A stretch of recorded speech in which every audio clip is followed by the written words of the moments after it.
በስመ አብ ወወልድ ወመንፈስ ቅዱስ አሐዱ አምላክ አሜን። ሰላም ለእናንተ ይሁን።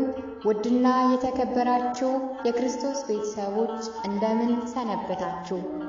የተወደዳችሁና የተከበራችሁ ውድ የዘበአማን ቲዩብ ቤተሰቦች በያላችሁበት ሰላም እግዚአብሔር ይብዛላችሁ እያልኩኝ እነሆ እመጓ የተሰኘውን መጽሐፍ ንባብ ይዤላችሁ ቀርቤያለሁ። ውድ የቻናሌ ቤተሰቦች ሰብስክራይብ በማድረግ ቤተሰብ ስለሆናችሁኝ ከልብ አመሰግናለሁ።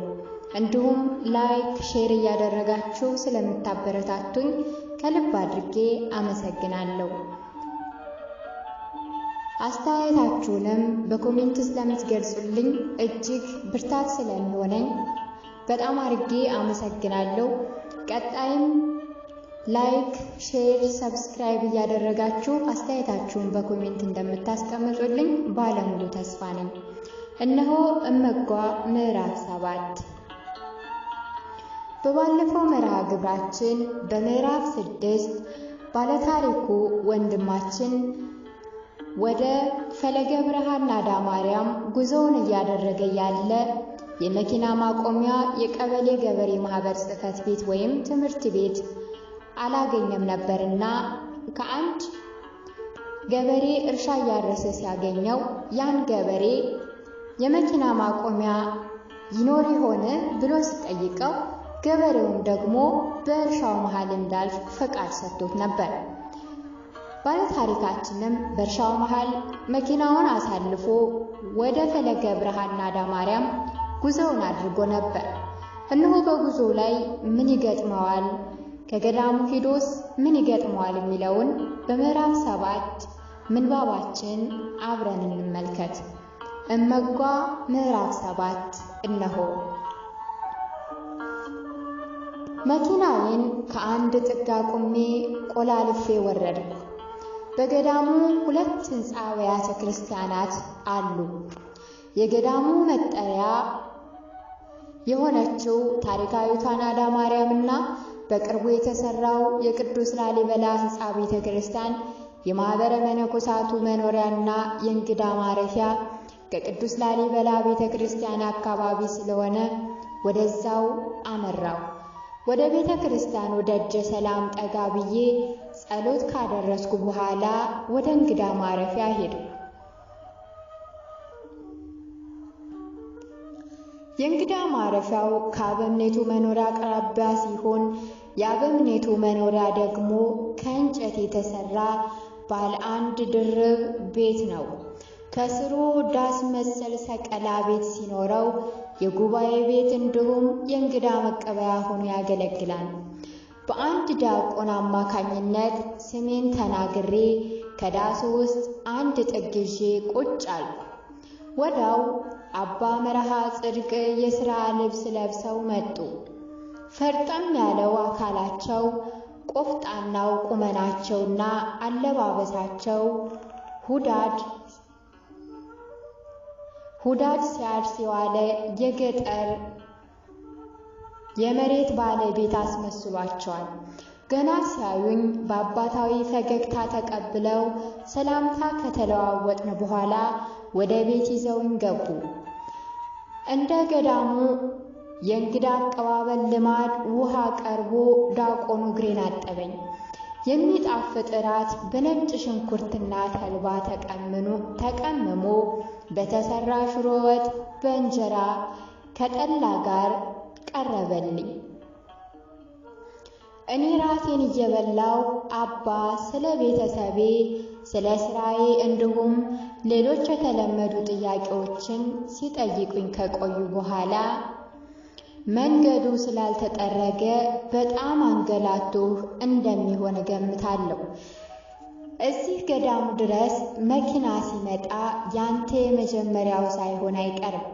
ለማንኛውም ስለደከመህ ሂድና አረፍ በል ብለው ማረፊያ እንዳዘጋጁልኝ ዲያቆኑን አዘውት የጉባኤ ሰዓት መድረሱን ነግረውኝ ወጥተው ሄዱ። የተወሰነ ሰዓት ጉባኤውን ለመከታተል ሞክሬ መንገዱ በጣም አንገላቱኝ ስለነበር በዛውም ሳምንቱን ስላልተኛው እንቅልፍ ሲታገለኝ ጊዜ ለመተኛት ወደ ማረፊያ ሄድኩ።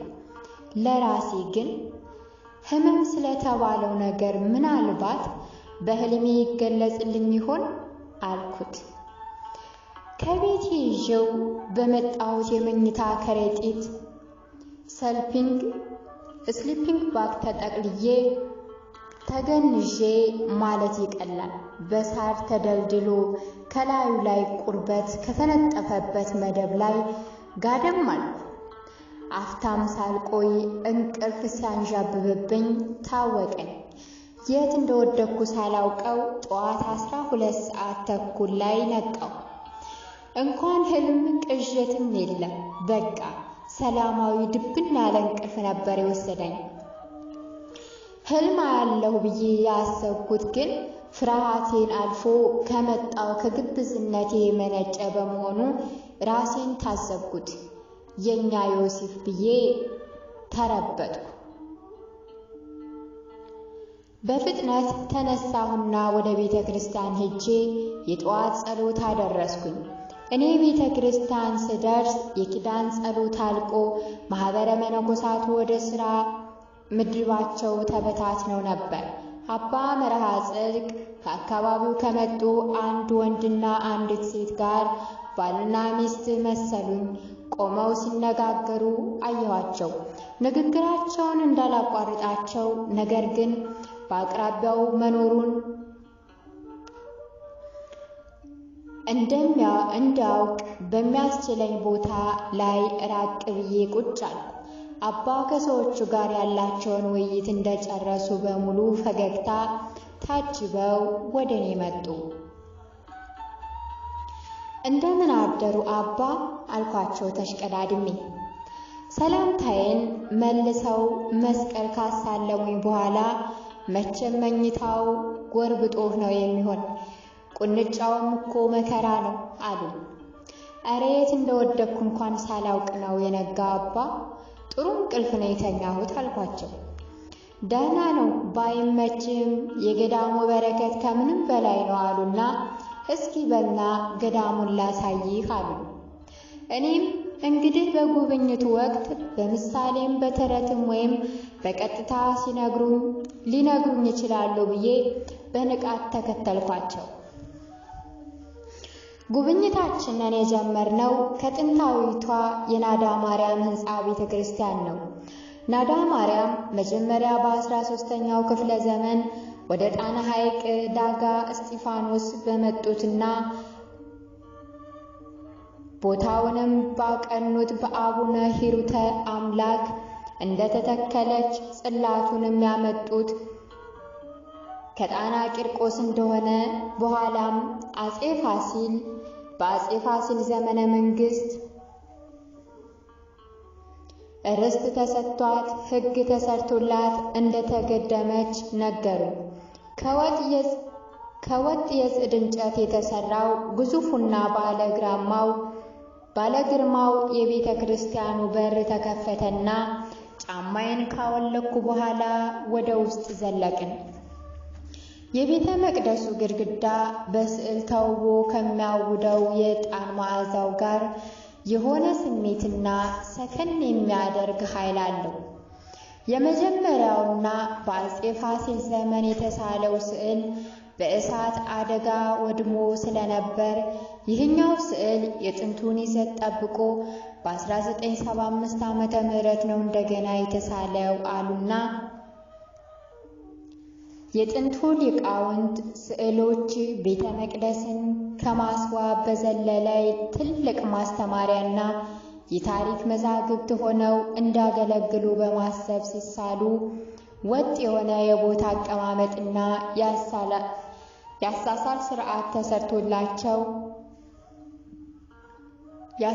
ስርዓት ተሰርቶላቸዋል።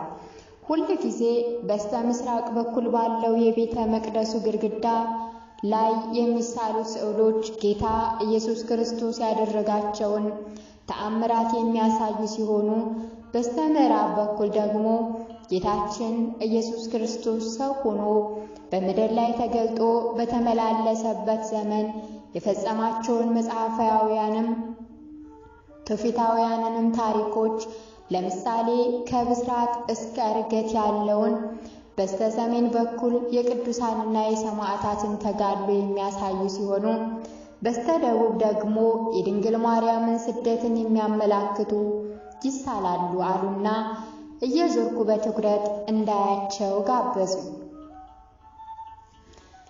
ሁሉም ስዕሎች ክብ ፊት፣ ትልልቅ ዓይኖችና ጥቁር ፀጉር ያላቸው በአንድ ወቅት የድህረ ምረቃ ጥናቴ አማካሪው ፕሮፌሰር ከነበረ ሆላንዳዊ ወዳጅ ጋር ጣና ሐይቅና ዘጌ የሚገኘውን ገዳማትን ስንጎበኝ ስዕሎቹን በአድናቆት ሲመለከት ከቆየ በኋላ የተናገረኝን ትዝ አለኝ። ከስዕሎቹ ጥንታዊነትና ውበት በላይ ያስገረመኝ ሁሉም ስዕሎች ራሳቸውን ኢትዮጵያውያንንም እንዲመስሉ ተደርገው መሳላቸው ነው። ይህም በራሳቸው የምትተማመኑ ሕዝቦች መሆናችሁን ያስረዳል ነበር ያለኝ።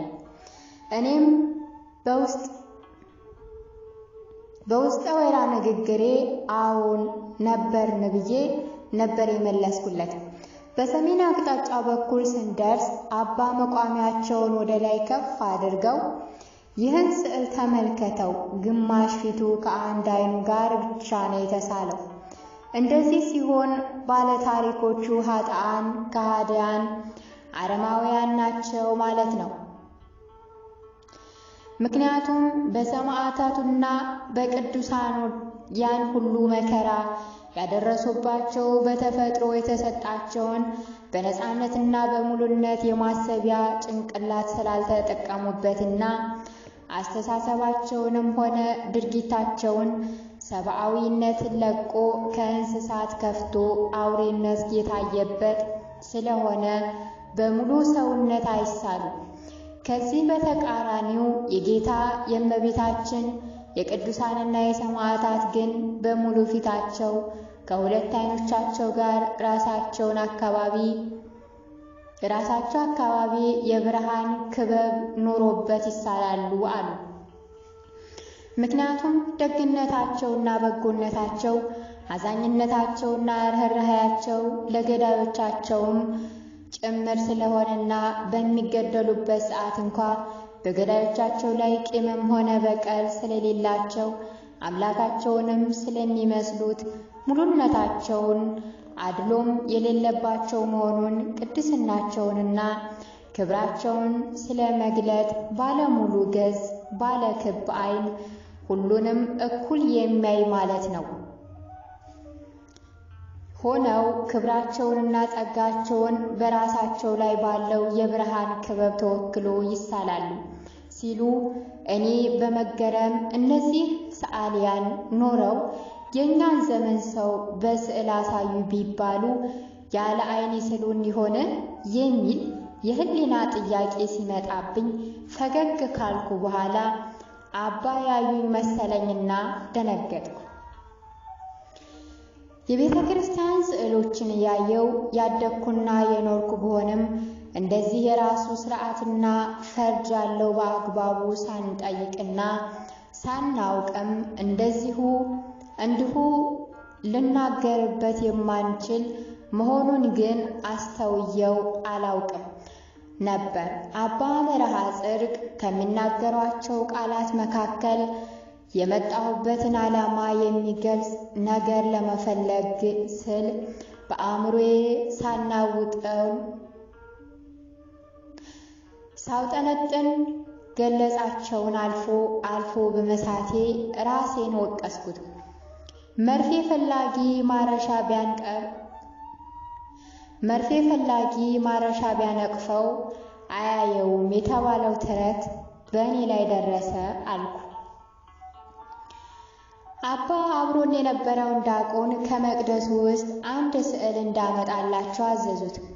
እርሱም በወንዶች መቋሚያ በኩል ወዳለው በር ሲሄድ አባ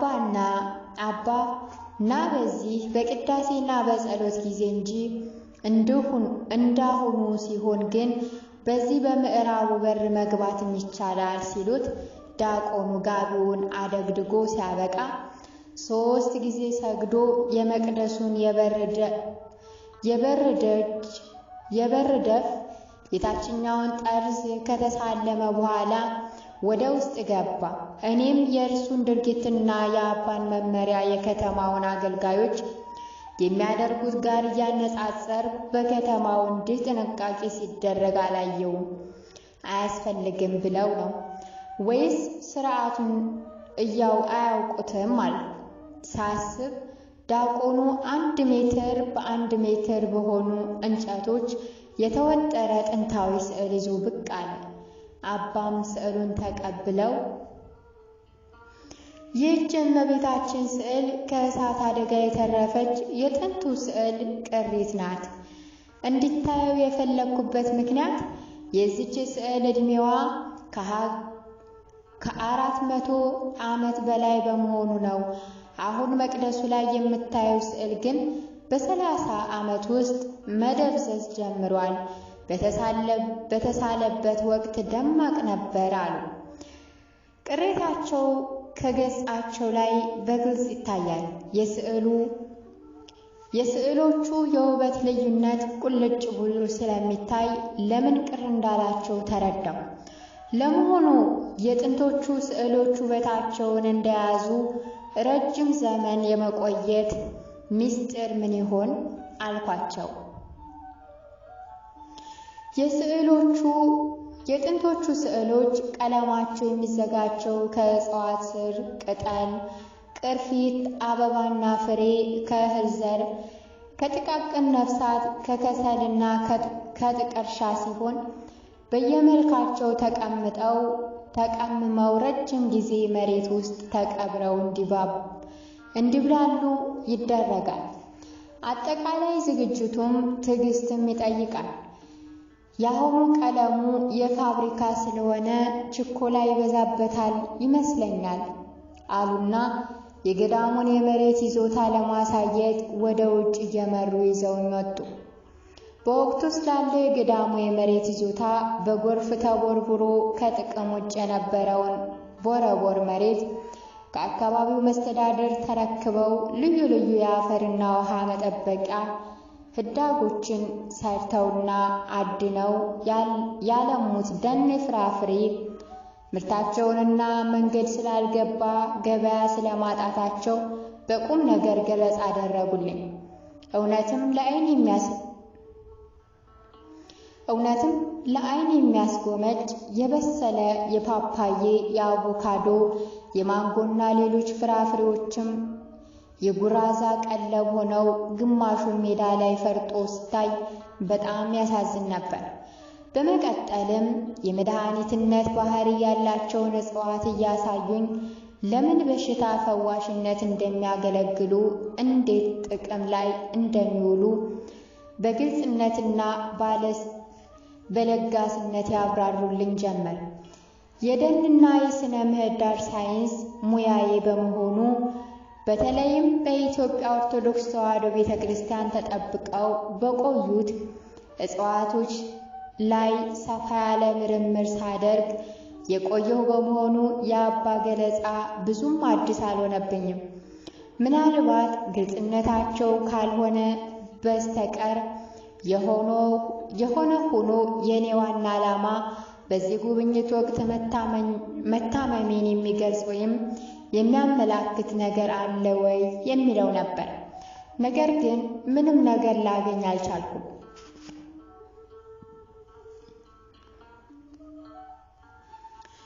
ለ2 ሰዓታት ያክል የገዳሙን ውጫዊና ውስጣዊ ይዞታ ካስጎበኙኝ በኋላ ወደ ማረፊያቸው ወስደው ቁርስ እንዲቀርብልኝ አስደረጉ። ከፊቴ ቁጭ ብለው ከላዩ በትንሹ ቁርስ እያደረጉ እየቀመሱ እንዲበላ ይጋብዙኝ ጀመር። እንደ እውነቱ ከሆነ የመብላት ፍላጎት ጨርሶ አልነበረኝም። የቀረበልኝን ምግብ እንደምንም ጨርሼ ገበታው ከተነሳ በኋላ አሁን ነው ሰዓቱ አልኩኝ በልቤ። አባ ጺማቸውን እያፍተለተሉ ሩቅ የሚያዩ መስለው በሐሳብ ነጎዱ። የተወሰኑ ደቂቃዎች አለፉ። ልቤ ከጉሮሮዬ መጥታ የተወተፈች መሰለኝ። እንደዚህ ለማወቅና ለመስማት የጓጓሁለት ነገር በሕይወቴ ከዚህ በፊት መኖሩንም አላስታውስም። አባ ከሐሳባቸው ተመልሰው ለመናገሬ መዘጋጀታቸውን ለማሳወቅ ይመስል እህ ብለው ጉሮራቸውን ጠረጉ። ስማ የኔ ልጅ፣ ጥሪያችንን አክብረህ ስለመጣህ ደስ ብሎናል። ብዙ ሥራ እንዳለብህ አውቃለሁ። በረጅሙ ጉዞ እግዚአብሔር ይርዳህ፣ የቅዱሳኑ በረከት አይለይህ ብለው መረቁኝና አሁን የበልግ ዝናብ እየጣለ ስለሆነ ግልገል አባይ ወደ ማታ ሊሞላ ይችላል። መንገዱም ጭቃ ሊሆንብህ ስለሚችል በጠዋት መሄድ አለብህ አሉና የገዳሙ በረከት ለልጆችህ እንዲደርሳቸው ይህን ትወስዳለህ ብለው ፓፓዬ፣ ማንጎ፣ አቮካዶ ካዝሞራ ተቆርጦ በቅርጫት ተሞልቶ የተዘጋጀ አሳዩኝ። ከዚያም መደናገሬን ከምንም ሳይቆጥሩ ጸሎት ለማድረግ ተነሱ።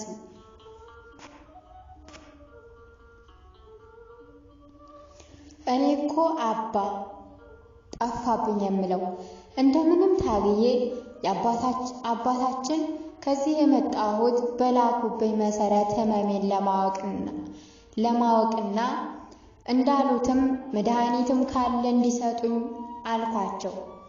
በጸጥታ ሲያደምጡኝ ከቆዩ በኋላ ልዩ የሆነ ፈገግታ አሳዩ። ይህ ፈገግታ ለልጅ ወይም ለጅል የሚያሳዩት አይነት ሆኖ ተሰማኝ። በቃ ከዚህ በኋላ መጠየቅ ልጅ ወይም ጅል መሆን ነው። እኔ ደግሞ ሁለቱንም አይደለሁም አልኩ በልቤ። አባ የመሰናበቻና የጉዞ ጸሎት ካደረሱልኝ በኋላ እርፍ ይዞ ወደ ኋላ የሚል የለምና በርታ። አባ መዝገበ ሥላሴ የሚባሉ በሥራ ትጋታቸው የሚታወቁ ጻድቅ ነበሩ ሲሉ ታሪክ ጀመሩ። ፈጣሪ ተገልጾ እንዲህ አላቸው፣ ከዚህ ዓለም ድካም መሰናበቻ ደርሷልና በመጪው ሐምሌ ትሞታለህ ቢሏቸው ፈጣሪዬ በማረሻዬ፣ በመጎልጎያዬ፣ በመዝሪያዬ በዋናው የሥራ ጊዜማ መሞት አልፈልግም። የምዘራው ሲያብብና ሲያፈራ በጥቅምት በኅዳር ልሙት እንጂ አሉት። ፈጣሪም ጥያቄያቸውን ተቀብሎ በጥቅምት አረፉ። አንተም አንድ ቁም ነገር ሳትሰራ የጀመርከውን ዳር ሳታደርስ ሞት ቢመጣብህ እምቢ በለው እያሉ ትከሻዬን መታ መታ አደረጉትና ወጥተው ሄዱ። በቃ የመጣሁበት መልእክት ምስጢር ሆኖ ልመለስ ነው አልኩ።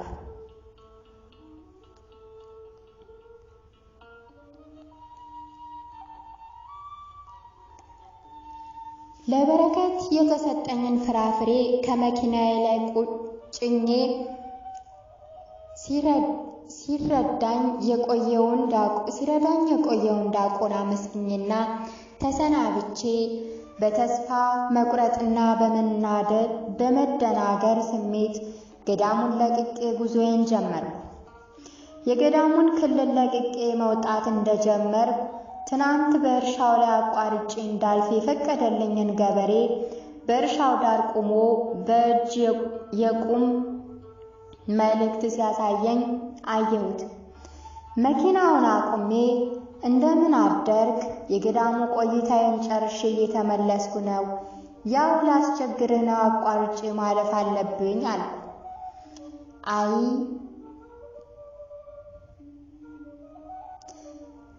በሰላው ይበላሽብኛል ሲል ቱግ ብዬ ምንድነው የምትለው? ወይም ትናንት አላሳልፍም ብትል ጥሩ ነበር። አሁን መኪናውን ከዚህ ጥዬ እንዲሄድ ነው የምትፈልገው አልኩት።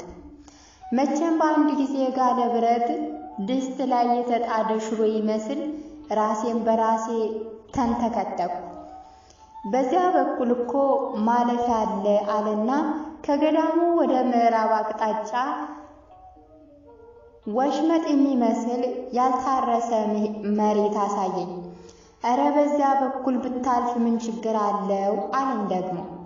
እየተመናጨኩ መኪናውን መከራውን በሚያበላ ፍጥነት አዙራ ወደ ታባሰው አቅጣጫ በረር። ውስጤ ግን ዝም ብሎ ይንተከተካል። እንዴት እንዲህ ይቀልድብኛል? ስንት ስራ እያለኝ ና ብሎ ሂድ ይባላል እንዴ እያልኩ ያ ወሽመጥ የሆነ የሳር መሬት በመጠነኛ ዛፎች የተሞላ ኮረብታ ላይ ደርሶ ቆመ። በቃ ወዴትም እንደማይወስደኝ ተረዳው። መኪናውን አቁሜ አካባቢውን ለመቃኘት ወደ ጫካው ጠጋ ስል ሁለት ሴት መነኮሳይት እንጨት እየለቀሙ መሰለኝ አየኋቸው። ደህና አደርክ የኔ ልጅ አሉ። አንደኛዋ በእድሜ ገፋ ያሉ ናት። ደህና እግዚአብሔር ይመስገን አልኩ በእልህና በቁጣ ስሜት ፊቴን ከእርሳቸው ዘወር አድርጌ። የደብረ አሚን መንገድ እኮ በዚህ አይደለም አሉ። እማሆይ እኔ የደብረ አሮን መንገድ እኮ በዚህ አይደለም አሉ።